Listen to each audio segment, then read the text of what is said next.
In the peaceful silence of a perfect suburban street, the calm is shattered when one woman's quiet suspicion spirals into a life-altering moment.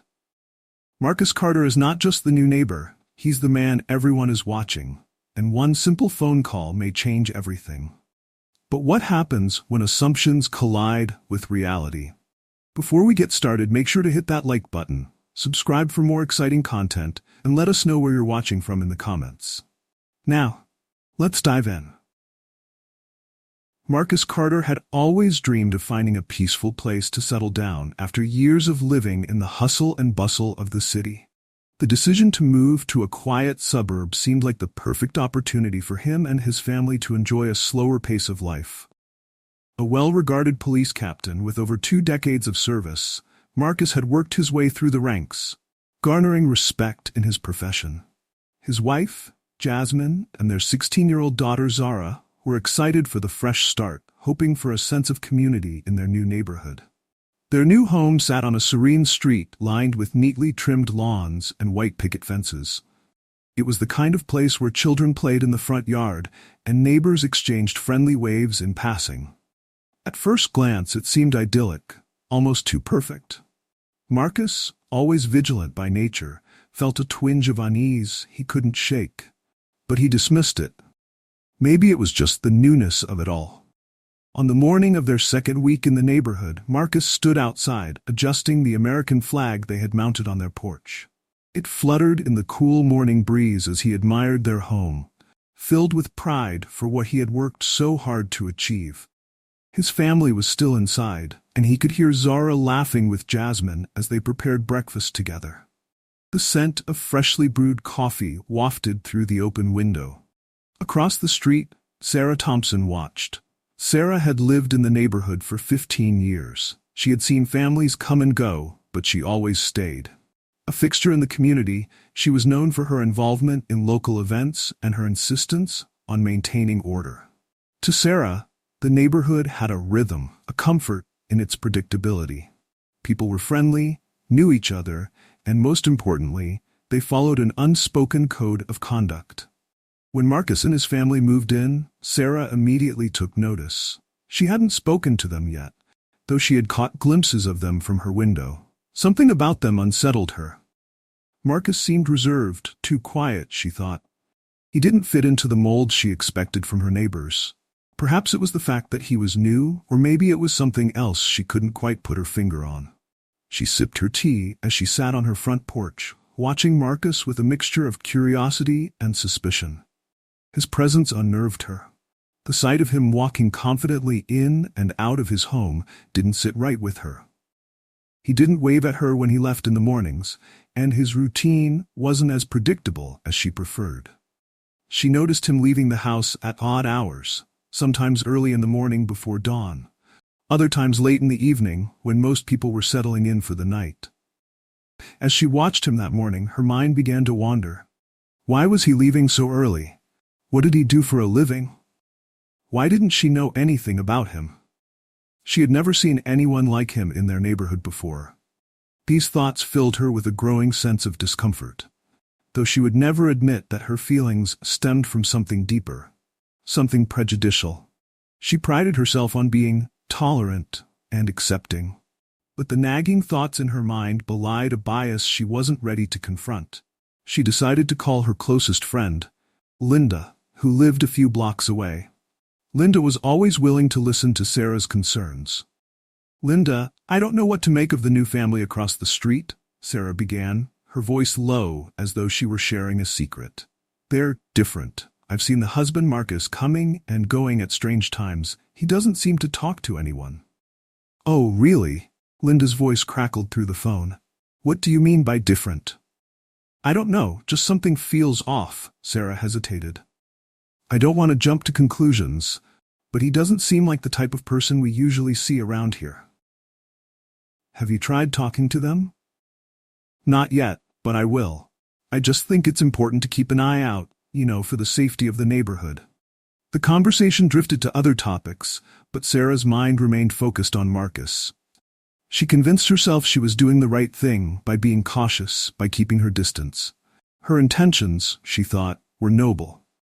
As Marcus left the house that day, dressed in plain clothes, heading off to work, Sarah's gaze followed him until he disappeared down the street. She felt a sense of resolve wash over her. If no one else was going to keep an eye on things, then she would. After all, it was her neighborhood, and it was her responsibility to protect it. Inside, Marcus sat in his car for a moment before starting the engine. He was aware of the eyes on him, though he couldn't quite pinpoint why the feeling of being watched seemed so persistent.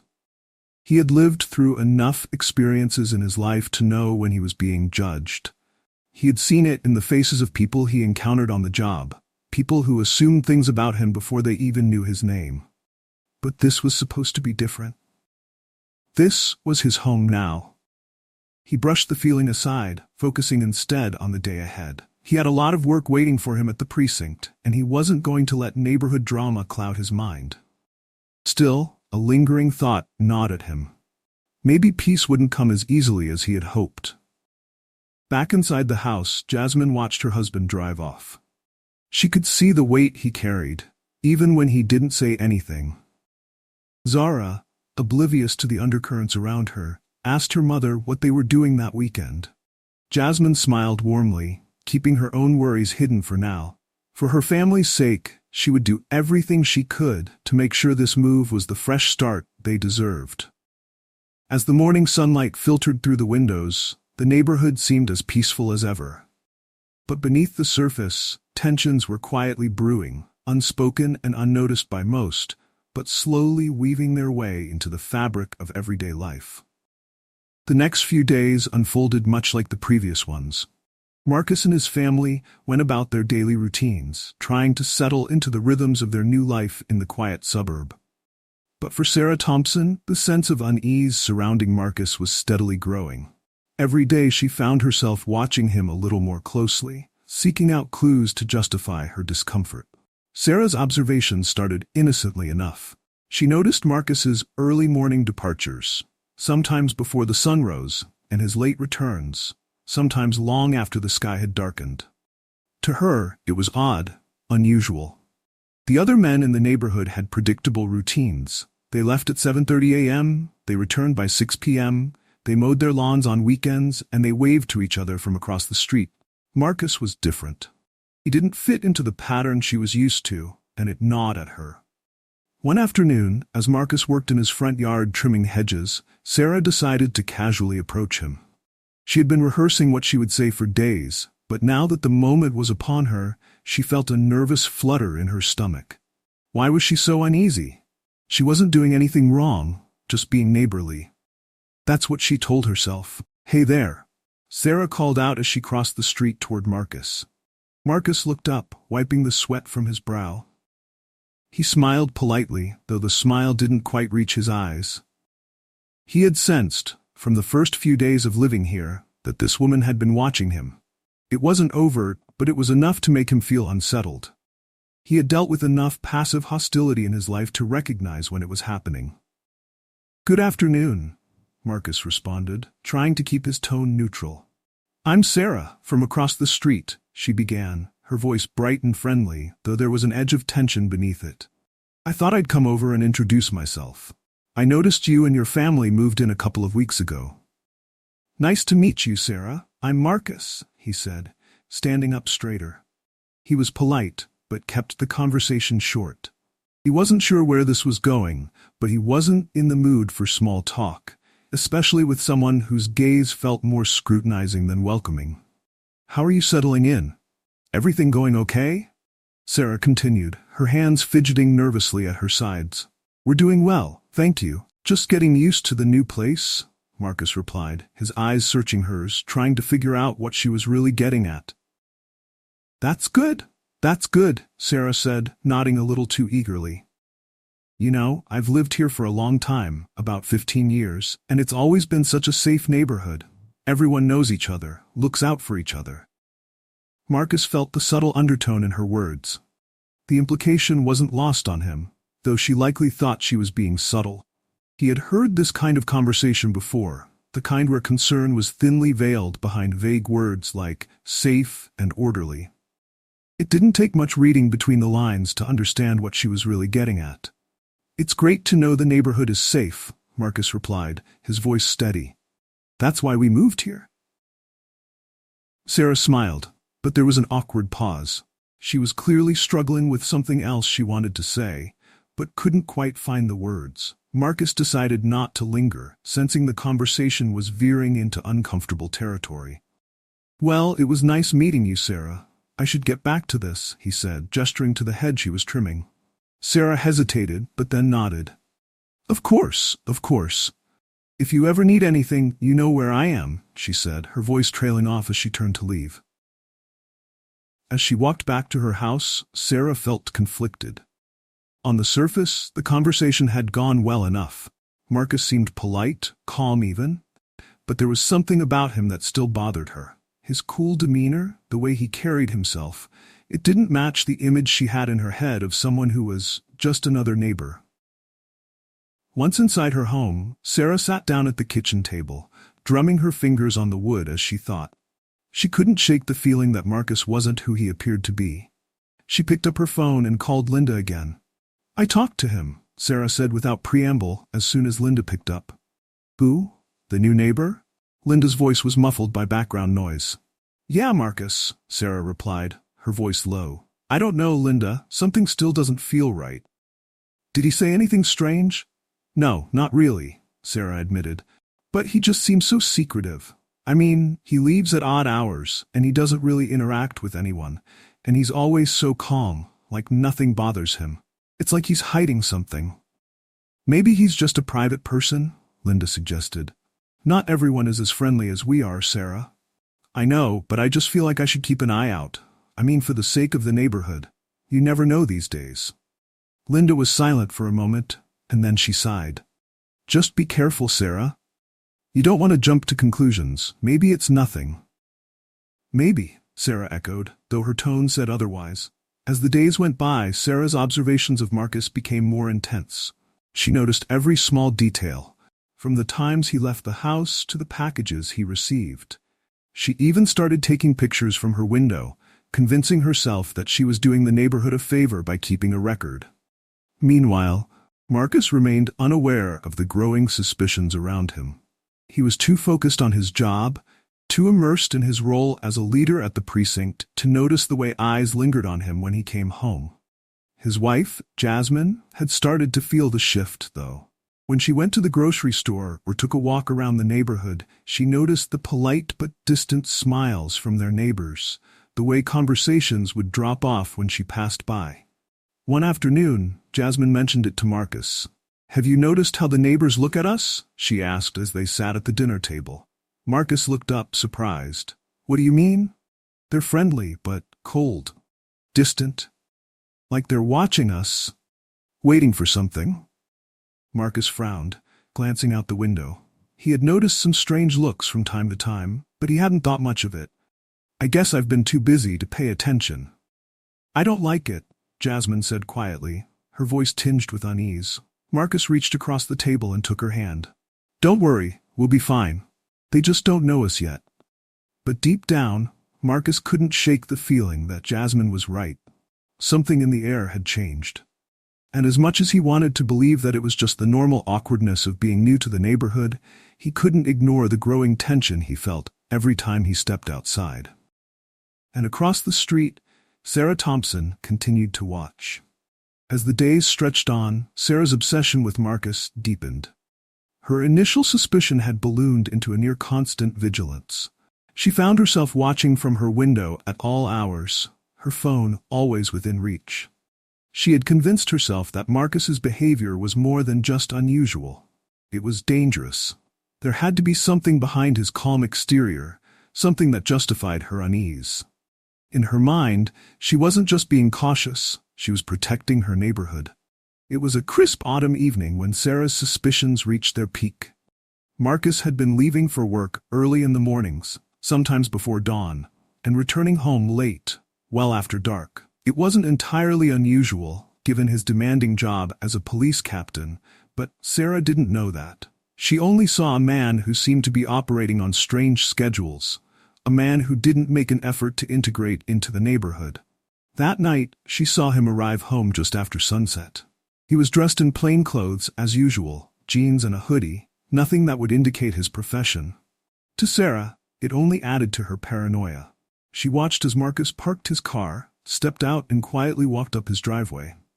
The shadows of the evening stretched long across the street, and something about his solitary figure moving through the dark made Sarah's pulse quicken. She couldn't take it anymore. Her mind raced through a series of worst-case scenarios, each one more absurd than the last. What if he was involved in something illegal? What if he was dangerous? What if she was the only one who had noticed, and something terrible happened because she hadn't acted? With shaking hands, she grabbed her phone. She hesitated for only a moment before dialing the emergency number. The line connected, and the operator's calm voice filled the silence. 911, what's your emergency? Sarah's voice trembled as she spoke, her anxiety bleeding into her words. There's a suspicious man in my neighborhood, she began, glancing out the window at Marcus's house. He's been acting strangely for weeks now, coming and going at odd hours, lurking around. I don't feel safe. The operator's tone remained professional. Can you describe the individual? Sarah's eyes darted to Marcus's house again, even though she could no longer see him. He's a tall black man, around 40 or 50. I'm not sure. He lives across the street from me, but he's been behaving very suspiciously. I think he's up to something. The operator asked for more details, his address, the make and model of his car, but Sarah was already too far gone into her own spiral of fear. She gave the information automatically, barely processing the questions. All she could focus on was the idea that something was wrong and that she had to be the one to stop it. We'll send an officer to check on the situation, the operator assured her. Sarah thanked the operator and hung up, her heart pounding in her chest. She felt a rush of adrenaline, a mix of fear and anticipation. Part of her still wondered if she had overreacted, but it was too late now. The police were on their way, and soon they would uncover whatever it was that Marcus was hiding. Across the street, Marcus had just settled down in his living room, oblivious to the storm brewing outside. He had spent the day handling a particularly stressful situation at the precinct and was relieved to finally be home with his family. Jasmine was in the kitchen, finishing up dinner, while Zara worked on a school project at the dining room table. The soft murmur of their voices filled the house, a comforting background to the quiet evening. Marcus was flipping through the mail when he heard a car pull up outside, followed by the sound of a door slamming. He glanced out the window, frowning when he saw the flashing lights of a police car casting eerie shadows on the street. His first thought was that there had been some kind of emergency in the neighborhood. But as he watched two officers get out of the car and head straight toward his house, a sinking feeling settled in his gut. "What's going on?" Jasmine asked, noticing the shift in his expression. "I don't know," Marcus said slowly, standing up. "Stay inside." He walked to the front door, his mind racing. He couldn't understand why the police would be coming to his house. He hadn't called them, and as far as he knew, there was no reason for them to be here. He opened the door just as the officers reached his porch. "Good evening," Marcus greeted them calmly, though he could feel tension creeping into his voice. "Is there a problem?" The lead officer, a young man with sharp features, glanced at Marcus before exchanging a look with his partner. "We received a report of a suspicious person in the area," the officer said, his tone measured but firm. "We'd like to ask you a few questions." Marcus's eyebrows shot up. "A suspicious person? In my own home?" The officer shifted uncomfortably but pressed on. "We just need to confirm a few details. Could you please provide identification?" Marcus's mind raced. He knew exactly what this was, but it still took him a moment to process the shock of it. He had spent his entire career working to protect communities, and now here he was, being treated as a suspect in his own neighborhood. He could see his reflection in the officer's sunglasses, calm, composed, but with a growing sense of frustration simmering just beneath the surface. "I'm Captain Marcus Carter," he said slowly, pulling out his wallet and showing them his police badge. "I work at the precinct downtown." The officers' faces changed instantly. The tension in the air shifted, replaced by embarrassment and confusion. The younger officer cleared his throat, looking down at the badge in disbelief. Captain, I didn't realize," he stammered, taking a step back. His partner, older and more experienced, immediately adopted a more respectful tone. "We're very sorry, Captain Carter. We had no idea. We were just responding to a call about suspicious activity. We didn't mean—" Marcus cut him off, his voice firm but controlled. "I know you're just doing your job, but I live here. My family lives here, and I don't appreciate being treated like a criminal in my own neighborhood." The officers fumbled through their apologies, but Marcus wasn't interested in hearing them. He was angry, angrier than he had been in a long time, but he kept his emotions in check. He knew that raising his voice or reacting out of anger would only escalate the situation. And that wasn't what he wanted. What he wanted was to be left alone, to live his life without being constantly under suspicion because of the color of his skin. After a few more uncomfortable minutes, the officers left, their retreat hurried and awkward. Marcus stood on the porch for a moment, watching the police car pull away before closing the door behind him. Inside, Jasmine and Zara stood in the hallway, their expressions a mix of concern and confusion. "What happened?" Jasmine asked quietly. Marcus sighed, running a hand over his face. "Someone called the police on me. They thought I was suspicious." Zara's eyes widened in disbelief. "Why? You didn't do anything." "I know," Marcus said, his voice tired. "But that doesn't always matter, does it?" Jasmine crossed the room and wrapped her arms around him, and for a moment, Marcus allowed himself to sink into the comfort of her embrace. But even as he held her, the weight of what had just happened pressed down on him. This was supposed to be their home, their safe haven. But now it felt tainted by the very thing he had spent his career fighting against. Across the street, Sarah watched from her window, her heart pounding in her chest. She had seen the entire interaction, the flashing lights, the officers talking to Marcus, the way they had suddenly backed off when he showed them something. What had they seen? What had she missed? The next morning, the atmosphere in the Carter household was heavy, though Marcus tried his best to maintain a sense of normalcy.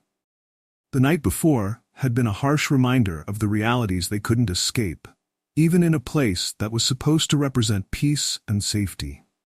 Jasmine was unusually quiet as she prepared breakfast, and Zara had barely touched her food.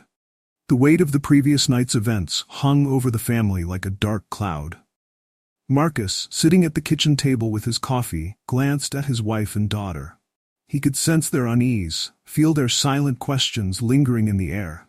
Zara's eyes kept flicking up at him, her mouth opening as if she wanted to ask something, but she would quickly close it again, unsure of how to voice her feelings.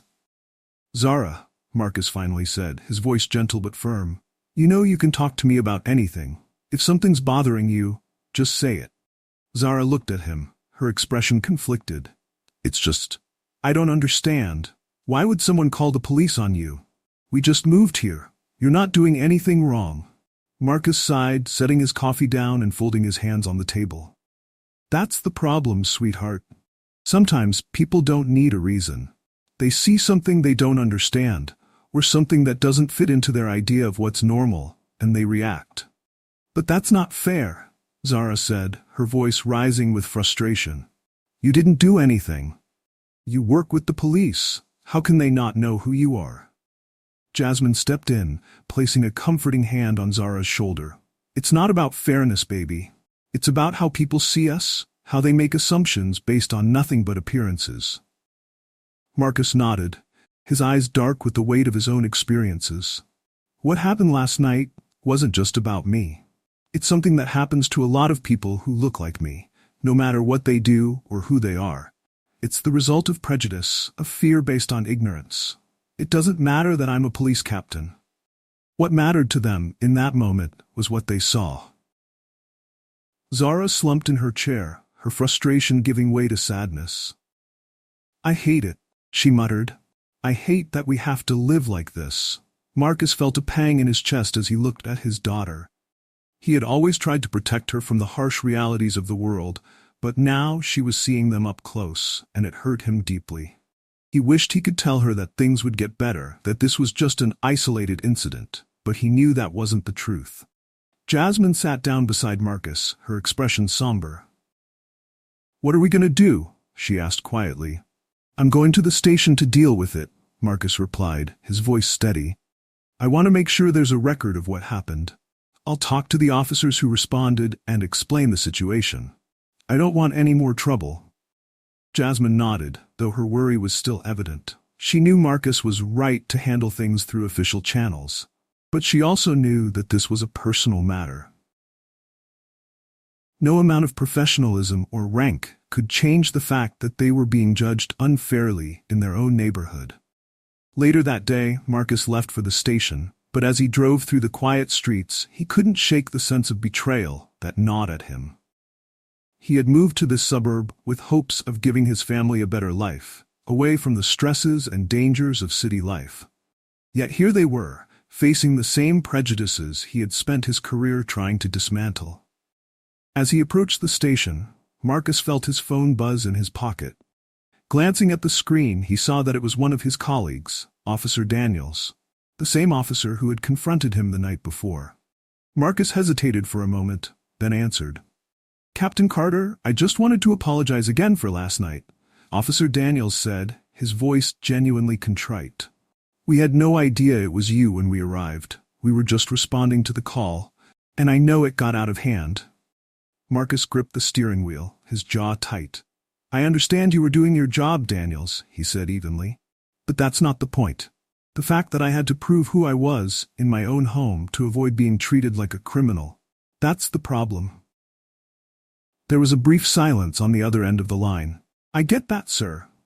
And you're right, we've already flagged the incident in our system, and I'm making sure the precinct is aware. If there's anything else we can do." Marcus sighed, the weight of the situation pressing down on him again. "No, Daniels, just do better. We all need to do better."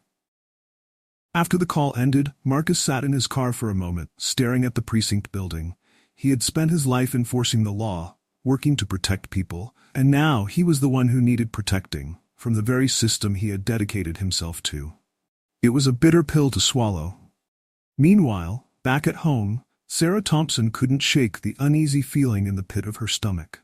After watching the events unfold the night before, she had stayed up late, replaying the scene in her mind over and over again.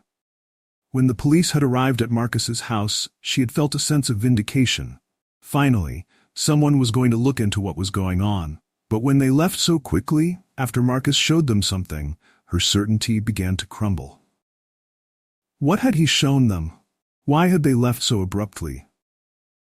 That morning, she couldn't bring herself to talk to anyone about what had happened. She hadn't even told Linda that she had called the police. A small part of her still clung to the idea that she had done the right thing, that she had acted out of concern for the safety of her neighborhood. But the larger part of her, the part she didn't want to face, knew that she had made a terrible mistake. In her heart, Sarah knew that she had called the police not because Marcus had done anything suspicious, but because of her own fear and assumptions. She had let her biases get the best of her, and now she had to live with the consequences. As the day wore on, the guilt gnawed at her. She kept glancing across the street, hoping to catch a glimpse of Marcus or his family. She wanted to apologize, but the words seemed stuck in her throat. How could she possibly make up for what she had done?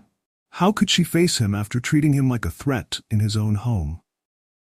The afternoon sun was low in the sky when Sarah finally mustered the courage to act. She crossed the street slowly, her heart pounding in her chest. When she reached Marcus's front door, she hesitated, her hand hovering over the doorbell. She could hear the sound of voices inside, Marcus's deep voice followed by Jasmine's softer tone. Summoning every bit of courage she had, Sarah pressed the doorbell. The sound echoed through the house, and after a few moments, the door opened. Marcus stood there, his face a mask of calm, though his eyes held a hardness that Sarah hadn't seen before.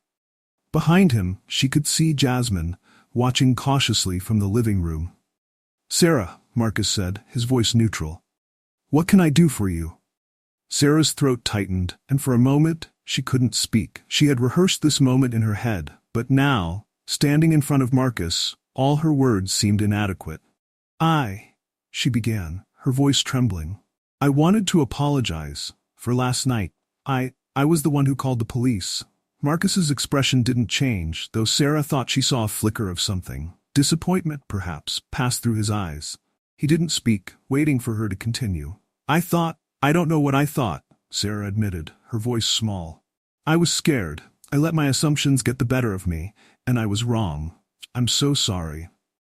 There was a long pause, and Sarah felt the weight of her words hanging in the air. She didn't know what to expect. Anger, maybe, or worse, indifference. But Marcus just stood there, watching her with a quiet intensity that made her feel exposed. Finally, Marcus spoke, his voice measured. Thank you for your apology, Sarah. But what you did last night, calling the police on me, in my own home, it's not something that's easily forgiven. Sarah's heart sank, but she nodded, understanding the gravity of her actions. I know. I wanted you to know that I'm truly sorry. Marcus studied her for a moment longer, then nodded slowly. I appreciate that you came to apologize, but this isn't just about you and me. It's about how we, as a community, treat each other, and it's about what kind of neighborhood we want to build. Sarah swallowed, her throat dry. I understand. Marcus didn't say anything more. He simply nodded once, then closed the door, leaving Sarah standing on the porch, her apology hanging in the cool evening air.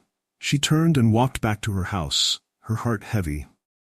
She had hoped for forgiveness, but she knew now that some wounds took time to heal. The days after Sarah's apology were quiet but tense. The weight of what had transpired hung over the neighborhood like a thick fog, though most people were unaware of the full story. For Marcus, it wasn't about seeking retribution or holding a grudge. It was about coming to terms with the reality that no matter how hard he worked, no matter how high he rose in his career, there would always be people who saw him first as a threat. But Marcus was a man of resilience. He had been through enough in life to know that anger, while justified, could also be corrosive. He had a family to think about, and he wanted his daughter to see that standing tall in the face of ignorance was more powerful than letting bitterness take root. Still, the sting of betrayal was undeniable. Sarah had come to his door, apologized sincerely, and while he appreciated her effort, it didn't change the fact that she had acted on a prejudice she wasn't ready to admit. It wasn't a problem that could be fixed with a single apology.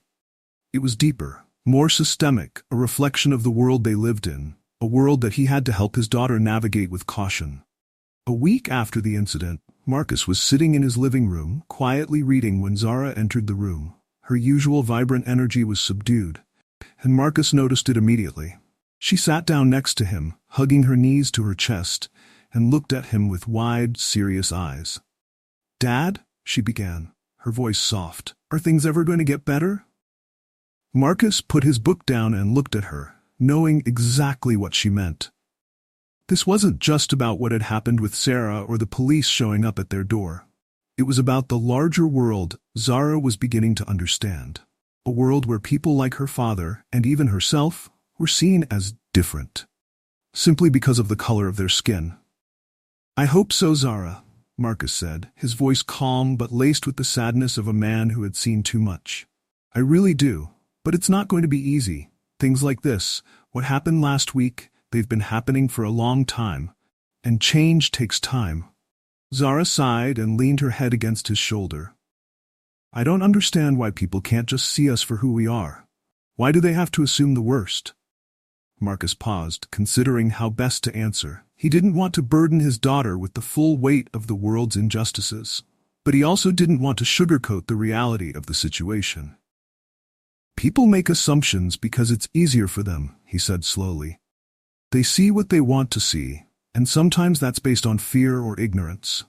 It's not fair, and it's not right. But it's why we have to keep pushing back, keep proving that we're more than the boxes they try to put us in." Zara was quiet for a moment, absorbing his words. "Do you think Mrs. Thompson really feels bad for what she did?" Marcus thought about Sarah, standing on his porch, her apology sincere but laced with the awkwardness of someone who wasn't sure how to make amends. He believed she regretted what she had done, but whether she had truly confronted the reason behind her actions, that was another matter. "I think she does," Marcus said carefully. "But feeling bad isn't enough. She has to learn from it, and I think she's trying to. People can change, Zara, but it doesn't happen overnight." Zara nodded, but there was still a shadow of doubt in her eyes. "I wish people didn't have to learn the hard way." Marcus smiled softly, pulling her into a side hug. Me too, kiddo. Me too. Across the street, Sarah Thompson had been doing a lot of thinking. Since her apology to Marcus, she had spent countless hours reflecting on her actions, her assumptions, and the deep-rooted biases she had never really questioned. It was a painful process, one that left her feeling exposed and ashamed. She had always prided herself on being a good person, someone who cared about her community. But now she realized that caring about her community didn't mean anything if she was letting her own fears and prejudices dictate her actions. The days following the incident had been a blur of guilt and self-reflection. She had spoken to Linda, confessed everything about the call to the police, and how she had acted out of fear rather than reason. Linda had been supportive but firm in pointing out that what Sarah had done wasn't just a simple mistake. It was a reflection of deeper issues that needed to be addressed. "You need to do more than apologize, Sarah," Linda had said, her voice gentle but unwavering. "You need to change how you see people. Otherwise, what's to stop it from happening again?" Those words had stuck with Sarah, echoing in her mind as she went about her daily routines. She knew Linda was right. She couldn't just say sorry and move on as if nothing had happened. She needed to confront the uncomfortable truths about herself and the assumptions she made about others. It wasn't enough to feel guilty. She had to do something. That was why Sarah found herself standing in front of the community center a week later, her heart racing as she prepared to enter the meeting. Word had spread through the neighborhood that Marcus Carter was going to speak at a community event about racial bias and discrimination. Sarah hadn't planned to attend initially. She wasn't sure she could face him again, but something inside her told her that she needed to be there. She needed to listen. Inside the community center, the room was filled with neighbors, most of whom Sarah recognized. There were murmurs of conversation, the usual chatter before an event like this, but the atmosphere felt different. There was a sense of gravity in the air, a shared understanding that this wasn't just a regular neighborhood meeting. This was about something deeper, something that had been quietly bubbling beneath the surface for a long time. Marcus stood at the front of the room, his presence commanding but calm. He wasn't wearing his uniform today. He was just a man, a father, a neighbor. As the room quieted, Marcus began to speak, his voice steady but filled with the weight of his experience. "I've lived in a lot of places in my life," Marcus began, looking around the room. "And in every place I've lived, I've seen the same thing. People making assumptions about me before they know who I am. Sometimes those assumptions are harmless, but other times, they're dangerous. And the truth is, we all make assumptions. It's part of being human, but we have to challenge those assumptions when they hurt people." Sarah felt a lump form in her throat as she listened to Marcus speak. He wasn't angry, at least not in the way she had expected. There was a calm strength in his words, a determination to educate rather than to condemn. He spoke about the importance of community, of seeing each other for who they truly were, not for the stereotypes that society imposed. "I know that for some of you, what happened last week was a wake-up call," Marcus continued, his eyes sweeping across the room. "For others, it may have been something you've seen before. But for me, it was just another reminder that we still have a long way to go. And that's why I'm standing here today, not to point fingers, but to have a conversation. To ask all of us to look at ourselves and think about the ways we can do better." The room was silent, every eye focused on Marcus. Sarah felt tears prickling at the corners of her eyes, though she wasn't sure if they were tears of guilt, shame, or something else, maybe hope. After Marcus finished speaking, there was a long moment of quiet, and then, one by one, people began to stand up and speak. Some shared their own experiences with prejudice, others asked questions, seeking to understand how they could make a difference. And through it all, Marcus remained patient, listening, guiding, offering his perspective with grace. Sarah stayed until the end, her heart heavy but somehow lighter at the same time. She hadn't spoken, though she had wanted to. But maybe that was okay. Maybe for now, it was enough that she was here, listening, learning. In the weeks that followed, the neighborhood began to shift. The conversations that started at the community center continued in living rooms, over fences, and in backyards. People were talking, really talking, about things that had been unspoken for too long. And while change didn't happen overnight, there was a sense that the community was beginning to wake up, to see each other with clearer eyes. As for Sarah, she made a conscious effort to be more open, to question her assumptions before they took root. She spoke to Marcus again, this time in a more personal conversation, not just to apologize, but to express her commitment to doing better. It wasn't easy, and it wasn't a quick fix, but it was a start. One evening, as the sun dipped below the horizon, casting a warm glow over the quiet streets, Marcus and his family walked through the neighborhood, hand in hand. The air was peaceful, and for the first time since they had moved in, it truly felt like home. And across the street, Sarah watched them, not with suspicion, but with something closer to understanding. She waved, and this time, Marcus waved back. Thanks for joining us. If you enjoyed this story, don't miss the next one. Click on the video now to watch. We appreciate your support, and we'd love to hear your thoughts in the comments.